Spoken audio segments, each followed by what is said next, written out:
Hi, my name is Ivan Eyre, although most of my friends know me as Ozzy, and you're watching this because you just typed in, how much money does a financial advisor make? Well, I was a financial advisor for about 20 years over here in the UK. The last 15 of those, I was an independent financial advisor in a very specialist field. And I can tell you it was a very rewarding profession, both from a financial point of view, which we'll talk about in a moment, but also on a personal level. I got to help people, which was great. It really made a difference in their lives, and I loved that. But I mean, from a financial point of view, what did it do for me? Well, it helped me sort of keep a roof over our heads and feed and clothe the kids and educate them, and we're able to take annual vacations either here in the UK or in Europe. So that, from that point of view, it was absolutely fine. So what did I change? Well, it seemed that the more I did for my clients, the more they expected of me, and it became far from a 9-to-5 existence.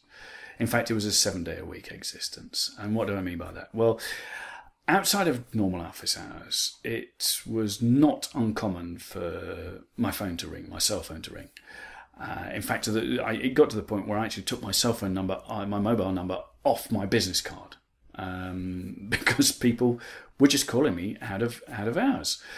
And to the point where it happened on more than one occasion, sort of 11:30 on a Sunday evening, I would get telephone calls from clients. Now, quite what they expected me to do at that hour, I have no idea. But hey, it happened. So that's was symptomatic of a general thing. Now, it got to the point where back in 2010. Carol and I were on a break in Italy, high in the Umbrian Hills, and we'd been there for a couple of weeks and having a wonderful time. I mean, it was the perfect holiday for us, and not only was it the perfect holiday, we just had the perfect day. I can remember it as though it were yesterday. It was a wonderful evening. We were sat high in the Umbrian Hills, outside the cottage that we'd taken for the couple of weeks, and we were looking down the valley, and in the far distance, we could see the lights of Assisi twinkling on a hillside across the valley. And I turned to Carol and said, this time next week, when I'm back at work, I go to the back of the line for my own time. Everybody else has a prior call on what I do with my day, and I'm just not going to do that anymore. And Carol looked at me and said, yeah, you're right. And so at that point, we actually decided to make changes. We didn't know what those changes were going to be, but we decided to make changes. I can tell you it was quite scary and liberating.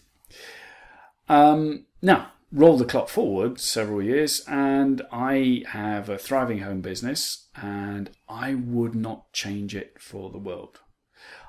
Nothing. Wild horses would not drag me back.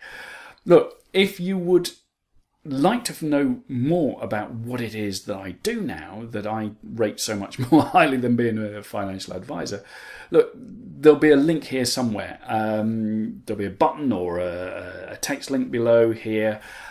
Click that. It'd be to workwithozzy.com. So that's workwithozzy.com, and I'll see you around. Cheers. Bye-bye now.